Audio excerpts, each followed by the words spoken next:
धारा 370 को माफ। चुनाव से पहले आप मोदी जी से कुछ भी करवाना चाहते हो करवा सकते हो। अगर भीड़ से 200 लोगों ने कहा मोदी जी स्टेज पे जरा डांस कर दीजिए हम वोट देंगे, डांस शुरू हो जाएगा। जो 20 साल में नहीं दिए आप अगला 5 साल में कहां से देंगे?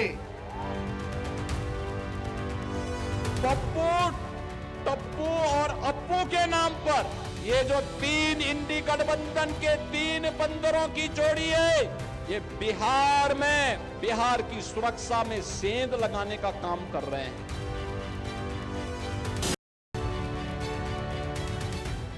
नमस्कार दर्शकों, बहुत बहुत स्वागत है। मैं हूं अमित सिंह। आप देख रहे हैं बाहुबली बिहार। चुनाव है सरकार बिहार की सियासत पर देश की सबसे बड़ी डिबेट। बिहार में सियासत का संग्राम थम चुका है। दूसरे चरण की चुनावी जंग अब निर्णायक मोड़ पर पहुंच चुकी है।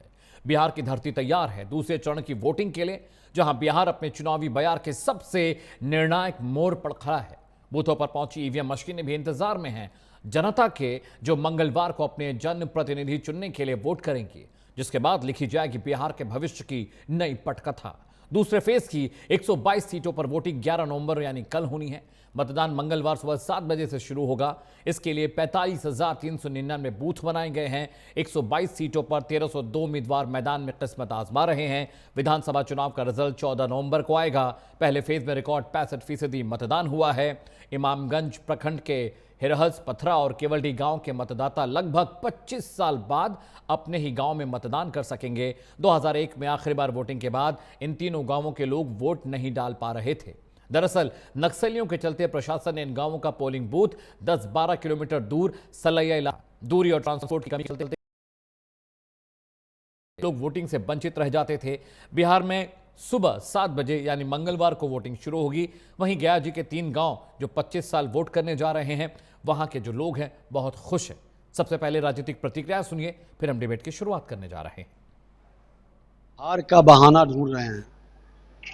ईवीएम पुराना पड़ चुका, अब चुनाव आयोग SIR में पुराना पड़ गए। अब वो अलग अलग तरीके ढूंढ रहे हैं कि हार का ठीकरा किसके मत्थे फोड़े, उसी पर लगे हुए हैं। अगला 2-3 दिन इसी पर चलेगा उनका राजनीति। श्रीमान तेजस्वी जी ने आज एक बात कही है कि सारी इंडस्ट्री बीजेपी राज्यों में ही क्यों लगती है, बिहार में क्यों नहीं लगी है, तमिलनाडु में क्यों नहीं लगती है। मैं एक शब्द का प्रयोग कई बार करता हूं कि राहुल गांधी होमवर्क नहीं करते हैं, तो हमें लगता है कि राहुल गांधी के संपर्क में आके तेजस्वी बाबू का भी वही हाल है। थोड़ा होमवर्क करिए, आप मुख्यमंत्री की दावेदारी में बैठे हुए हैं। 20 साल राज करने के बाद भी एनडीए ने बिहार को सबसे अंतिम पायदान पर लेकर के, बल्कि 20 साल में डबल इंजन चाहती तो बिहार को नंबर 1 स्टेट बना सकती थी। 11 साल केंद्र में, 20 साल राज्य में। लोग जो है बड़ी संख्या में लोगों ने पलायन किया है बिहार से, 4-5 करोड़, पढ़ाई के लिए, कमाई के लिए, दवाई के लिए। देखिए, लोगों का जो रुझान चारों तरफ से दिख रहा है उससे बिल्कुल स्पष्ट है, क्यों पड़े हो चक्कर में, कोई नहीं है टक्कर में। एनडीए के लिए यह नारा पूरे तौर पे लागू होता है, क्योंकि जहां भी हम लोग गए हैं प्रचार में पूरे बिहार में काफी उत्साहजनक रूप से लोगों का सहयोग समर्थन दिखा है। बिहार पूरी तरह विभाजित हो गया है। मतदाता वहां का एक तरफ बिहारी है और दूसरी तरफ बाहरी है। जिस तरीके से अमित शाह जी ने डेरा डाला, नरेंद्र मोदी जी ने जिस तरीके से वहां पे बिहारियों का अपमान किया, वो पूरी तरह अपने नियंत्रण में ले लिया इन दोनों ने। तो अब चुनाव वहां हो गया है बिहार बाहरी का। अभी तक आंकड़ा नहीं आया कि कितनी महिलाओं ने वोट दिया, कितने पुरुषों ने वोट दिया।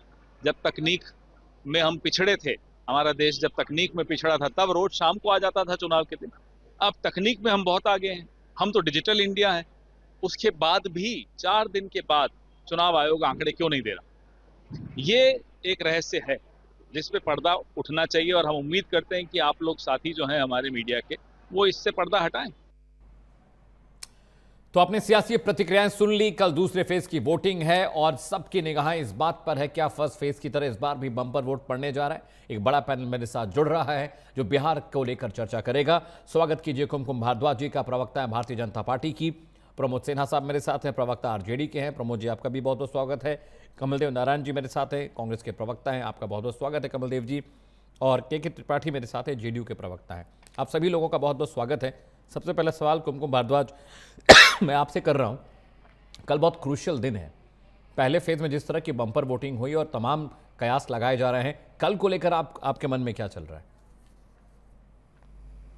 कल को लेकर के अमित जी वही चल रहा है जो 6 तारीख को फर्स्ट फेज की वोटिंग के चल रहा था जी। तैयारी अपनी पूरी है और हमने जब परीक्षा की कहते हैं ना तैयारी जब हम करके आए हैं तो हमें पूरा विश्वास है कि हम बम्पर वोटिंग भी होगी। बिकॉज बिहार की जनता ने जो शीर्ष नेतृत्व में अपना विश्वास दिखाया है, जो बिहार का डेवलपमेंट मॉडल लोगों को पसंद आया है, उसको लेकर के घर से लोग बाहर निकलेंगे और अप्रत्याशित तरीके से वोट देने के लिए पोलिंग बूथ पे पहुंच रहे हैं। जैसा 6 तारीख को हुआ वैसा ही आपको 11 को देखने को मिलेगा। और अमित जी एक बात और कि पिछले ही डिबेट में आपने देखा था और हमारी बातचीत हो रही थी, मैंने कहा भी था कि इनके लिए थोड़े समय खुशी की बात है। मतलब इट्स नॉट इवन 3-4 दिन भी बीते नहीं हैं और अब इनकी जुबान देखिए और इनका बॉडी लैंग्वेज देखिए, सब कुछ अब इनको धीरे धीरे खिसकता हुआ नजर आ रहा है। तो इनको जब जमीनी समझ ही ना हो, ये ग्राउंड जीरो पे मौजूद होकर के ना तो काम कर रहे हैं, ना ही काम का वो निरीक्षण कर पा रहे हैं। जब आंखें देखने के लिए ही तैयार नहीं है, इस तरीके का जो कहते हैं ना कि आंखों में अगर बीमारी हो गई हो, जो जनता क्या बोल रही है, क्या घटनाक्रम बिहार में डेवलपमेंट के मॉडल में क्या चल रहा है, उसको लेकर के अगर कोई समझ नहीं हो, सिर्फ ये सगुफा दोनों राहुल एज वेल एज तेजस्वी सिर्फ एक प्रोजेक्ट करते हैं कि हम ऐसा ये कर देंगे वो कर देंगे। बिहार की जनता देखिए साफ कह रही है कि हमें वो कर देंगे। वो तो 15 साल में आपने किया, वो हमने देखा। अब ये 20 साल में जो सरकार ने एक डेवलपमेंट मॉडल को सारे को ट्रैक पे लाया है, एक कहीं ना कहीं अब ये मॉडल लोगों के जहन में दिख रहा है, समझ में आ रहा है। तो अब वो फिर से कह रहे हैं कि हम ऐसा, आप हमारे साथ आइए, अगर आप हमारे साथ आएंगे तो हम आपको ये पैसा देंगे, आप हमारे साथ आएंगे तो हम ये करेंगे। कभी एसआईआर का मुद्दा लेकर के आते हैं, कभी ये इलेक्शन कमीशन के ऊपर सवालों पे का बौछार कर देते हैं। तो इनके लिए कहते हैं ना कि ये बंदरों की तरह जो होता है ना, इस डाल से उस डाल, उस डाल से उस डाल, वो मानसिकता है। करना कुछ भी नहीं है, जो किया हुआ है उसको भी और विध्वंस मचा देना है। तो इस तरीके के मॉडल को बिहार की जनता ने देखा है, पहले कांग्रेस की सरकार को भी देखा हुआ है सेंटर में, और बिहार में आरजेडी और कांग्रेस का जो गठबंधन रहा है उस सरकार को भी देखा हुआ है। तो इनकी दाल तो यहाँ मैं क्लियर कट कह सकती हूँ कि गलने वाली नहीं है। ठीक है, कुमकुम जी साथ रहिएगा, अभी stay with me. Pramod Sinha ji के पास चल रहा हूँ, आरजेडी के प्रवक्ता। प्रमोद जी, कल का चुनाव इसलिए भी बहुत क्रूशियल है क्योंकि मिथिलांचल, सीमांचल, कोसी और मगध के बहुत सारे इलाके हैं जहाँ पर जो मुस्लिम वोटर्स बहुत बड़े पैमाने पर है। सीमांचल में एंसेफोलॉजिस्ट देख रहे हैं कि आरजेडी और कहीं ना कहीं बीजेपी को उसका फायदा मिलता दिख रहा है। कल जो होना है वोट वो बहुत निर्णायक होगा क्योंकि पहले फेज में जिस तरह की वोटिंग हुई है, महिलाओं ने बढ़ चढ़ कर वोट किया है और कहीं ना कहीं इसमें नीतीश कुमार की योजनाएं, उनके जो संवाद महिलाओं को लेकर रहे हैं, करोड़ों महिलाओं को लखपति दीदी बनाने का जो वादा उन्होंने मैनिफेस्टो में किया है और तमाम चीज़ें। तेजस्वी यादव ने भी बहुत सारी महिलाओं के लिए योजनाओं के बारे में जिक्र किया अपने मैनिफेस्टो में और कुछ के खाते में पैसे चले भी गए, कुछ के खाते में पैसे जाने की बात आ रही है। कहा जा रहा है कि पैसा लौटाने की भी ज़रूरत नहीं है। कल जो सीमांचल और ये मिथिलांचल वाला जो इलाका है बहुत क्रूशियल है। अगर यहाँ पर अच्छी वोटिंग आरजेडी की हो गई तो आपके लिए बहुत अच्छा मौका होगा सत्ता में आने का। लेकिन अगर पिछली बार 2020 के चुनावों की तरफ फिर से वही मामला बनता है तो फिर नेक टू नेक फाइट बहुत हैवी है। क्या लगता है आपको प्रमोद जी?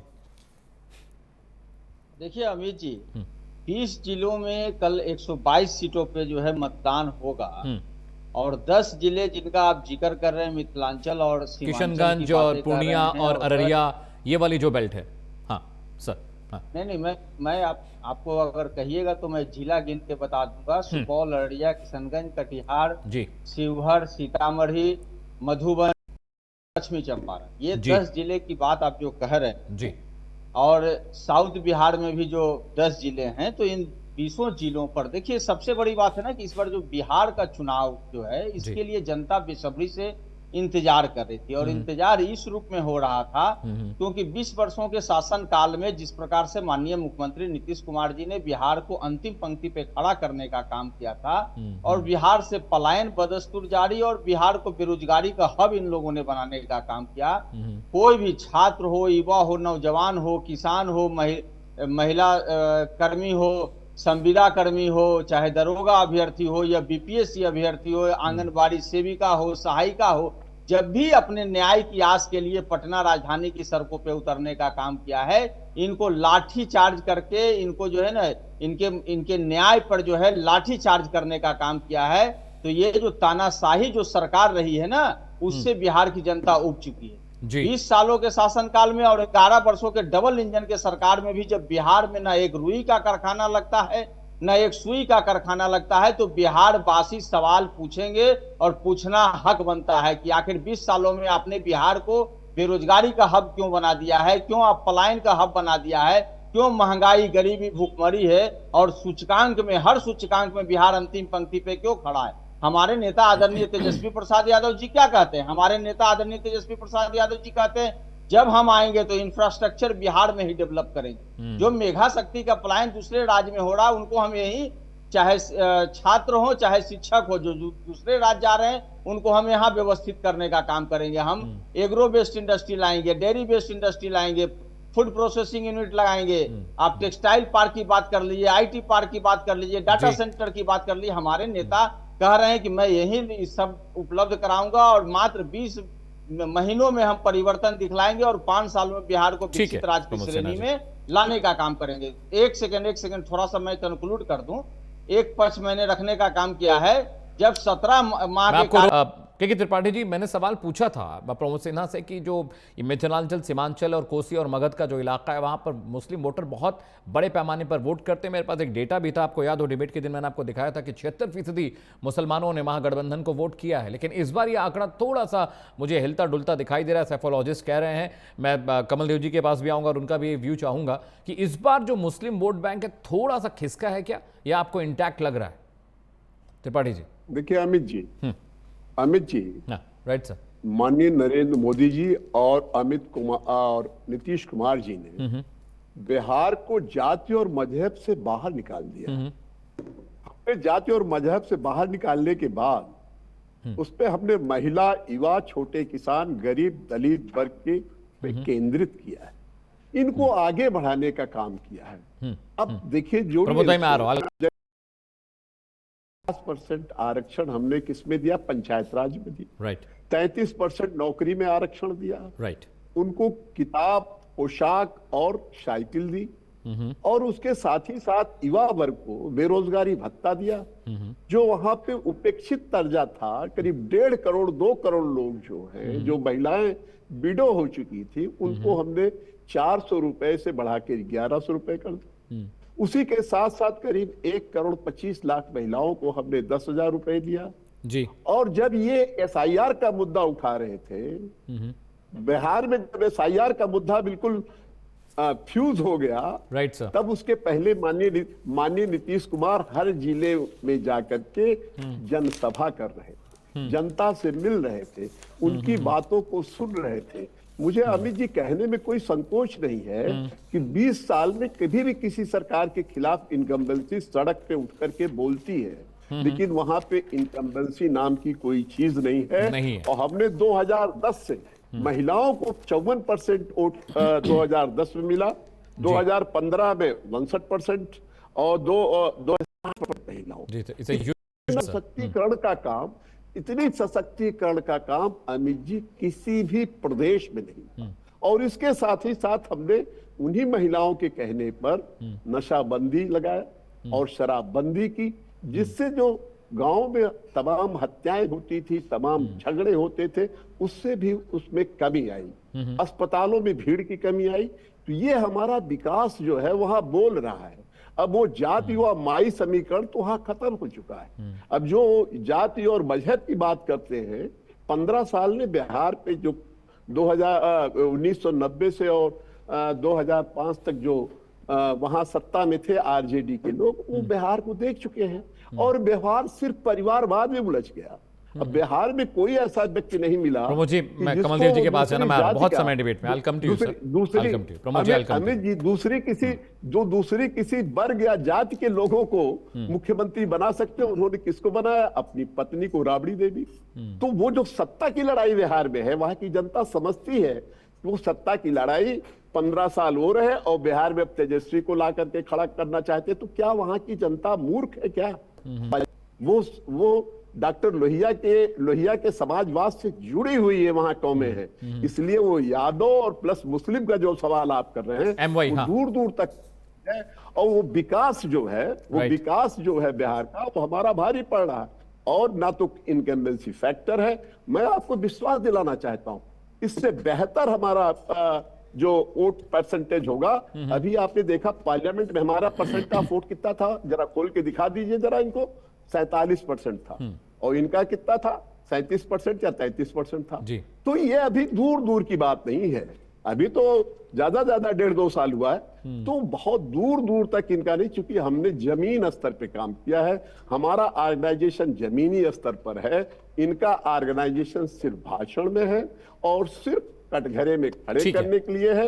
और अगर ये आएंगे तो उस जंगल राज का जो है रिपीटिशन, बिहार की जनता अब वो लालटेन को नहीं लाना चाहती, लालटेन बुझ चुकी है। अब घरों में एलईडी ये तो 14 तारीख को पता लगेगा कि लालटेन बुझी है कि नहीं और रोशनी कम हुई है कि नहीं। लालटेन बुझी हुई है और बनेगी। मैं आपके चैनल के माध्यम से बताना चाहता हूं कि वो एनडीए की सरकार बनेगी, भारी मतों से बनेगी। अमरीश श्योर कि आप जो सोच रहे हैं, आप जो कहते हैं वो सब फुलफिल हो जाए। शुभकामनाएं तो मेरी कांग्रेस को भी और आरजेडी को भी। धन्यवाद। कमलदेव जी, एक सवाल था, क्योंकि फर्स्ट फेज में जो वोटिंग का पैटर्न था, वहां पर हमने जो ग्राउंड पर रिसर्च कराई है, अभी जो मामला 50-50 का लग रहा है। क्योंकि है क्या कि तेजस्वी बहुत लोकप्रिय है बतौर मुख्यमंत्री, और बहुत सारा इलाका बिहार का जहां पर हम लोग गए रिसर्च के लिए, तो वहां पर बदलाव की बात भी लोग कर रहे हैं। कुछ लोग कह रहे हैं कि भाई हमें राशन मिल रहा है, महिलाओं को पैसे मिल रहे हैं, मौके मिल रहे हैं, बिजली बेहतर हो गई है, सड़क बेहतर हो गई है। तो 50-50 का लग रहा है। कुछ इलाकों में तेजस्वी बहुत मजबूत लग रहे हैं, कुछ इलाकों में नीतीश बाबू बहुत मजबूत लग रहे हैं, लेकिन कांग्रेस का जिक्र बिहार के चुनाव में कहीं नहीं हो रहा है। एक तो शायद आप ओवर पावर हो गए हैं, ओवर शैडो हो गए हैं, क्योंकि RJD is the biggest party इन बिहार आपके एलआई में, तो हो सकता है आप ओवर शैडो हो गए हैं। कांग्रेस की कोई बात नहीं कर रहा है। राहुल गांधी का जिक्र किसी के मुंह पे नहीं था, जितनी रिसर्च हमने कराई है। तेजस्वी बाबू सबके जबान पर हैं, नीतीश बाबू सबके जबान पर हैं, अमित शाह जी का नाम ले रहे हैं, मोदी जी का नाम ले रहे हैं, जनसुराज पार्टी का जिक्र कई इलाकों में आया है। Rahul Gandhi is missing in between all the discussions. Kamaldev ji, report आई वो ठीक नहीं है। कमलदेव जी। अमित जी, रिपोर्ट जो है सब ठीक है। महागठबंधन का लार्जर पार्टनर आरजेडी है बिहार में। इंडिया गठबंधन के लार्जर लीडर राहुल जी हैं इंडिया में। लार्जर लीडर के नाते जो नीति तय करना क्या के लिए हमारे रही थी जी, अपने निर्धारित शेड्यूल के समय वो घोषणा भी हो गया। Right sir. और घोषणा में हमने ये मैसेज भी दे दिया कि राज्य का चुनाव है, बिहार का चुनाव है। आप देखे होंगे कि जिस दिन पीसी होके नाम घोषित किया गया, उस दिन जो बैनर था उसमें बड़ा फोटो तेजस्वी जी का था, जिस पर क्वेश्चन एनडीए के लोगों ने उठाया भी था। कमलदेव जी, मेरा सवाल का कुछ फोटो अलग था। एक सेकंड अमित जी एक सेकंड, राहुल जी का फोटो उसमें नहीं था। तो हम गठबंधन दिल से करते हैं, नीति और नियत से करते हैं, कॉन्फिडेंस के साथ करते हैं। और मैंने जब डिक्लेयर जब तक नहीं किया था तब तक सारी बातें थी। राहुल जी सारे एलआई पार्टी के लोग थे। एक मिशन था, उसको मैंने पूरा किया, एक रूपरेखा तय कर दिया, इसके बाद हैंड ओवर किया लीडरशिप। जब नेता वही हैं, उन्हीं के चेहरे। कमलदेव जी, I'm sorry, Kamaldev ji, I'm very sorry, I'm interrupting you in between, sir.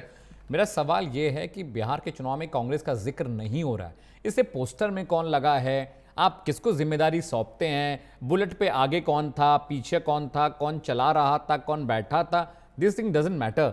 मैं कह रहा हूं सर, बिहार के चुनाव में कांग्रेस का जिक्र कहीं नहीं हो रहा है। तो क्या सीटें और कम आने जा रही हैं क्या? 19-20 सीट मिली थी, 60 पे लड़े थे, नंबर कम हो रहा है। आपको लगता है, आश्वस्त हैं आप कि आप नुकसान नहीं होने देंगे आरजेडी का? कमलदेव जी। अमित जी, बिहार में चुनाव 10 पर नहीं, 2 धारा है।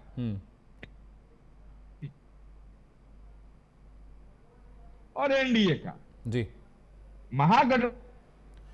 कमल देव जी, आपका नेटवर्क नहीं आ रहा। I guess there is some glitch in the network. Please PCR kindly resolve the issue. जी कमल देव जी, मैं आपके पास आता हूं, थोड़ा नेटवर्क का इशू हो रहा है शायद। Kamal Dev ji, I will come to you sir, I am very sorry. हाँ बोलिए। महागठबंधन के रूप में मेरी चर्चा हो रही है, जिसके लीडर एनडीए गठबंधन में विरोधाभास है। भाजपा का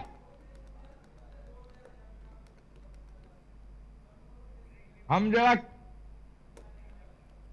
जानना चाहते हैं जी, क्या जरूरत पड़ गई कि नायडू जी के बेटा को बिहार में आना पड़ा? क्या संदेशा आया? कहां गड़बड़ियां हैं?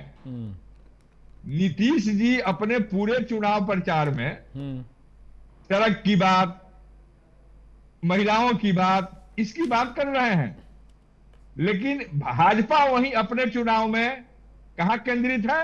चलिए कमल देव जी, मैं थोड़ा और क्लियर करता हूं सवाल। Kumkum Bhardwaj might be she'll mile get my question right. Kumkum Bhardwaj, देखिए कमल देव जी या तो बताना नहीं चाहते या तो सवाल समझ नहीं पाए। ग्राउंड पे इस वक्त सिर्फ अगर जिक्र किसी का हो रहा है तो प्रधानमंत्री नरेंद्र मोदी का जिक्र हो रहा है, वहां पर जिक्र हो रहा है नीतीश बाबू का जिक्र हो रहा है, तेजस्वी यादव का जिक्र हो रहा है। ये 3-4 जो बड़े नेता हैं, बीजेपी का जिक्र बहुत है बिहार में, जबकि आप एलआई हैं, बहुत हैवीली फाइट करते आए हैं, आप लोग एलआई रहे हैं। और आरजेडी की जब बात हो रही है तो राहुल गांधी का जिक्र कहीं नहीं है। महागठबंधन में सिर्फ तेजस्वी यादव के बारे में बात हो रही है, लोग तेजस्वी की बात कर रहे हैं या तो लोग बीजेपी और नीतीश कुमार जी की बात कर रहे हैं। मेरा सवाल कमल देव जी से ये था, क्या इस बार भी सिर्फ इसीलिए लड़ रहे हैं for the sake of fighting कि हम चुनाव लड़ रहे हैं? और मुझे जो ग्राउंड पे रिपोर्ट है, मुझे लगता है नंबर्स और कम होने वाले हैं कांग्रेस के। कुमकुम भारद्वाज जी। जी मैं आपको एक चीज और बताना चाहूंगी कि कांग्रेस ने अपनी वर्किंग कमेटी की मीटिंग पटना में किया। राहुल गांधी कुछ दिनों के लिए पटना उनका दौरा होता है, आगमन होता है, उसके बाद से वो फिर विदेश की यात्रा पे होते हैं। जो इंसान बिल्कुल सीरियस नहीं है बिहार के डेवलपमेंट को लेकर के, बिहार के मुद्दों को लेकर के, वो कभी ए करते हैं, बी करते हैं, सी करते हैं, किसी भी एक मुद्दे को लेकर के जो जनता से जुड़ा हुआ मुद्दा है, जो बिहार के डेवलपमेंट मॉडल से जुड़ा हुआ मुद्दा है, वो एक भी मुद्दा उनके मतलब कहते हैं ना उनके प्रायोरिटी लिस्ट में कहीं है ही नहीं। कभी वो पानी में छलांग लगा जाते हैं। इससे बिहार की जनता को क्या मिलेगा उनके पानी में छलांग लगा जाने से? मुझे ये बताइए। उनके और जो घटनाक्रम चला, इनका जो आपस में जो कॉन्फ्लिक्ट चला, वो भी सभी ने देखा। तक जो इनके प्रभारी थे उनके साथ क्या क्या हश्र हुआ, एयरपोर्ट पे क्या क्या इन्होंने तमाशा किया। तो तेजस्वी का थोड़ा बहुत तो जिक्र इसलिए भी हो जाता है क्योंकि किसी न किसी ऑपोजिशन के लीडर का तो जिक्र होना है ना, तो वहां पे थोड़ा सा जिक्र होता है। लेकिन तेजस्वी के साथ सबसे बड़ी बात है कि तेजस्वी की मनसा सही नहीं है। तेजस्वी जो कैलकुलेशन लेकर के आते हैं कि हम बिहार की जनता के लिए क्या करेंगे, वो उनको लिटरली भ्रमित करके रख देते हैं। जो 18 लाख करोड़ का जो कैलकुलेशन था कि हर घर को हम रोजगार देंगे, इसकी कोई पॉसिबिलिटी है? बिल्कुल नहीं, बिल्कुल ये हमने रिसर्च की, हमारी टीम ने रिसर्च किया, बिल्कुल पॉसिबल नहीं है वो, बिल्कुल इम्पॉसिबल है। तो आपका कोई भी मुद्दा बिहार के लिए, बिहार वासियों के हित के लिए नहीं है, तो ये कैसे पॉसिबिलिटी बने कि उनकी चर्चा हो? यहाँ पे उनकी कोई चर्चा नहीं है। दूसरा मैं बताना चाहूंगी कि एक जो अप्रत्याशित मतलब जो कहते हैं ना कि ऐतिहासिक डिसीजन जो हुआ है और जो इसका इतिहास लिखा जाएगा बड़े सुनहरे शब्दों में, महिला सशक्तिकरण की बात बहुत लोगों ने करी, बहुत सारी सरकारों ने करी, लेकिन वो सारा हवाई मुद्दा था। वो कहते हैं ना बैलून में हवा भर करके उड़ा देना। महिला सशक्तिकरण के ऊपर मैं और एक बात कहूंगी कि राजीव गांधी की सरकार में साहबानों के जब एलविनी की फैसले को पलट दिया था, लेकिन ये ऐतिहासिक इसलिए इतिहास में लिखा जाएगा, ये सुनहरे शब्दों में दर्ज होगा। Being a women, being a महिला, मैं ये कहना चाहूंगी कि सबसे बड़ा कोई अगर सशक्तिकरण होता है महिला के लिए तो वो आर्थिक सशक्तिकरण है। और वो आर्थिक सशक्तिकरण की जब भी बात होगी तो सबसे पहले देश के जुमा पे जो नाम आएगा वो नरेंद्र मोदी जी का आएगा। 15 फाइनेंस कमीशन के तहत जो उन्होंने बिहार को दिया, जीविका आजीविका के प्रोजेक्ट के तहत उन्होंने नेशनल रूरल जो था उसको उन्होंने, स्टेट जो काम कर रहा था उसको उन्होंने पूरे देश में लागू किया। लाइवलीहुड मिशन को लेकर के जो प्रोजेक्ट उन्होंने महिलाओं के लिए सशक्तिकरण किया है वो सुनहरे शब्दों में लिखा जाएगा। तो हमारी जो नीतियां हैं, कि उसके वासियों को, उसके लोगों को कैसे मजबूत करना है। तभी अगर आप इंसान को मजबूत करेंगे, वहां के उस राज्य के लोगों की हित की बात करेंगे, तभी तो वो राज्य भी सशक्त होगा। तो हमारी नीतियां वो है, इनकी नीतियां बिल्कुल डिरेल्ड हैं और इनको कभी कोर्ट जाना पड़ता है, कभी ये पहुंच जाते हैं रावजमनी कोर्ट से बुलावा आ जाता है, सारे के सारे बेल पे चल रहे हैं। तो वो कहां अपना बचाव करें, वहां पे इनके पास समय कहां कि बिहार के डेवलपमेंट मॉडल के बारे में सोच भी सके। राइट। प्रमोद सिन्हा जी, जो सवाल मैं पूछ रहा था कमल देव नारायण जी से, वो मैं आपसे भी पूछ रहा हूं, क्योंकि कांग्रेस आपकी अलाई है। अगर आपके अलाई अच्छा परफॉर्म नहीं करेंगे तो आप गवर्नमेंट फॉर्म करने की स्थिति में नहीं रहेंगे। पिछली बार भी यही हुआ कि 50, 60, 70 सीटों पर कांग्रेस लड़ी, नंबर्स बहुत कम आए, आप लार्जेस्ट पार्टी थे बिहार में, लेकिन जो फाइट नहीं कर पाए, जिसकी वजह से आपको प्रॉब्लम हुई और एनडीए की सरकार बनी। इस बार कांग्रेस की स्थिति थोड़ी सी और खराब लग रही है, या आपको लगता है कि थिंग्स आर गोइंग बेटर, सब ठीक है? प्रमोद सिन्हा जी, देखिए ये नजरिया आप लोगों का हो सकता है, लेकिन मेरा नजरिया नहीं, मैं सवाल पूछ रहा हूं आपसे। पिछली बार भी आप 60 सीटों पे लड़ रहे हैं, 15-20 सीटें लेके आ रहे हैं, तो कहीं ना कहीं तो जवाब दे रहा हूं। हाँ, जवाब सुन लीजिए ना प्रमोद जी। महागठबंधन 243 सीटों पे लड़ रहा और मजबूती के साथ लड़ रहा, और मैं आपको दावा के साथ कह रहा हूं, जब 14 तारीख को मत परिणाम आएंगे ना जी, तो राजधानी पटना की 4 सीटें का मैं जिक्र कर रहा हूं, पटना साहिब, बांकीपुर, कुम्हड़ार और दीघा, ये चारों सीटें मानी जाती है। एक भारतीय जनता पार्टी लंबे अरसे से वहां अपना चुनाव जीतने का काम कर रही है, लेकिन मैं इस बार आपको बतला रहा हूं कि यहां से भी वे लोग चुनाव हार रहे हैं। पूरे बिहार में महागठबंधन की लहर चल रही है, और मैं एक बात बतला रहा हूं कि इस बार बिहार की जनता बदलाव के रूप में इस चुनाव को देख रही है। और बरसों से जो नकारा, निकम्मी, खटारा और नकलची सरकार ना सकती है और ना कोई विजन है, जब हमारे नेता घोषणा करते हैं, उन घोषणाओं पर चुनाव के अंत में पहले इनकार करते हैं कि नहीं ये लागू नहीं होना चाहिए, बिजली फ्री नहीं मिलना चाहिए, और बाद में जो है योजना लागू करते हैं। और जब हमारे नेता कहते हैं कि माई बहन मान योजना के तहत हम 2500 रुपया देंगे, तो उस समय तो कहते हैं पैसा कहां से आएगा, और बाद में 10-10 हजार रुपया ये खातों में देने का काम करते हैं। तो ऐसे नकलची सरकार को बिहार की जनता विदा करने वाली। अब जेडीयू के साथी बोल रहे थे के त्रिपाठी जी की एंटी इनकम्बेंसी तो सरकार का है ही नहीं, और बिहार के संदर्भ में 2 परिदृश्य जो है सामने दिखाई पड़ रहे हैं कि जहां भी बिहार सरकार के मंत्री जा रहे हैं ना, वहां पर ग्रामीण जो है उनको खदेड़ने का काम कर रहे हैं। जिस दिन आप देख रहे थे ना, विजय सिन्हा जी उप मुख्यमंत्री, उन्होंने क्या कहा, जब ग्रामीण ने उनसे सवाल किया कि रोड नहीं तो वोट नहीं, तो वो चिल्लाने लग गए। उन्होंने तो एसपी को यहां तक कह दिया कि ऐसे सुरक्षा कर्मी का क्या काम जब ये गोलियां नहीं चला सकते हैं। मतलब वो बिहार की जनता पर गोलियां चलवाने की बात कर रहे थे। ललन सिंह का आप सुन लीजिए, केंद्रीय मंत्री हैं, क्या कहते हैं कि घरों में उन लोगों को बंद कर दो, उनको वोट देने के लिए जाने। तो गृह जिला है, वहां भी दिया गया। एक जगह तो पत्रकार रोड क्यों टूटे हुए हैं, तो मंत्री ने उसको गाली गलौज करने का काम किया। तो एंटी इनकम्बेंसी जो है ना इतनी है कि ये इनके जनप्रतिनिधि जो है ना लोगों से मिलने भी जा रहे हैं, तो लोग सवाल कर रहे हैं। अब हम आते हैं, भारतीय जनता पार्टी के प्रवक्ता बोल रही थी महिलाओं के लिए हमने आर्थिक सशक्तिकरण का काम किया। बिहार की 65% महिलाएं एनीमिया की शिकार हैं। इसका मतलब है कि उनको संतुलित आहार भी मयस्सर नहीं है, और इसी के चलते जो है जो बच्चे होते हैं वो बौनापन के शिकार हैं। तो ये समझने के लिए पर्याप्त है कि 20 वर्षों में इन लोगों ने महिला के सशक्तिकरण पर लक्ष्यदार बातें तो की, लेकिन उनको कुछ देने का काम इन लोगों ने नहीं किया। अगर किया होता तो आज 10,000 रुपया इनको खाते में देने की जरूरत नहीं पड़ती।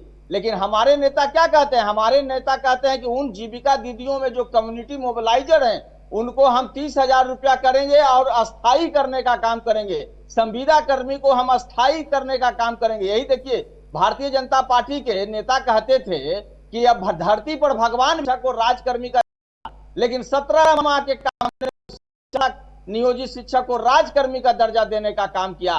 तो ये दृढ़ इच्छा शक्ति और संकल्प है हमारे नेता का, जो बिहार में परिवर्तन की ओर ले जा रहा है। एक युवा नेता के नेतृत्व में बिहार परिवर्तन करने जा रहा है, और 14 तारीख को जब रिजल्ट आएगा ना, इन लोगों का बोरिया बिस्तर जो है पूरी तरह से बंद चुका होगा। ठीक है, अब के त्रिपाठी जी, जिस तरह की बात प्रमोद सिन्हा जी कह रहे हैं कि जिस तरह का दावा वो कर रहे हैं कि पटना शहर की 4 सीटें हार रही है एनडीए, उसके बाद वो बाकी शहरों के लिए भी बोल रहे हैं। वो उन्होंने तो अभी 2 दिन पहले डिबेट हो रही थी, वो कहते थे दोनों डिप्टी सीएम जो हैं एनडीए के दोनों हार रहे हैं। वो ये भी कह रहे थे कि विराट भी हार रहे हैं, सिन्हा साहब भी हार रहे हैं। इतना मतलब इतना कॉन्फिडेंस है। और शायद प्रमोद जी ने कहा था या पंकज थे, उस दिन पंकज थे प्रवक्ता आरजेडी के, उन्होंने कहा कि ये जितने डिप्टी सीएम जितने आज कह दे रहा हूं ना, अरे अमित जी मैं आज कह दे रहा हूं ना, इसलिए तो उनकी हार की हताशा उस दिन जो है चेहरे पर दिखाई पड़ती थी ना। ठीक है, तो उनका वक्तव्य था, ये अभी प्रमोद सिन्हा आपने बोल लिया, प्रमोद जी आपने बोले के त्रिपाठी। हाँ अमित जी, अभी 1.5 साल पहले पार्लियामेंट का चुनाव हुआ, क्या रिजल्ट रहा? 47% हमारा वोट परसेंटेज था, इनका कितना था? 37%। कहा गया उनका सबसे बड़े बड़े नारे? जो ये 30,000 रुपए का हमने तो डिलीवरी दी है अमित जी अमित अरे भाई मैं आपके बोलने तो नहीं बोल रहा था। प्रमोद जी सुन लीजिए, प्रमोद जी थोड़ा धैर्य रखिए, अब तो कल का दिन बचा है, 14 तारीख को तो आप लोग बचा। अमित जी हमने डिलीवर किया है।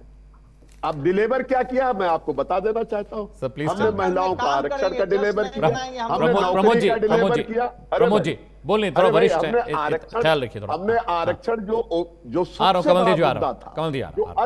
अति पिछड़ा, अति दलित और ईबीसी को मुख्य धारा में लाने का काम जो माननीय मुख्यमंत्री ने किया, उसको हमने डिलीवर किया जमीन पे।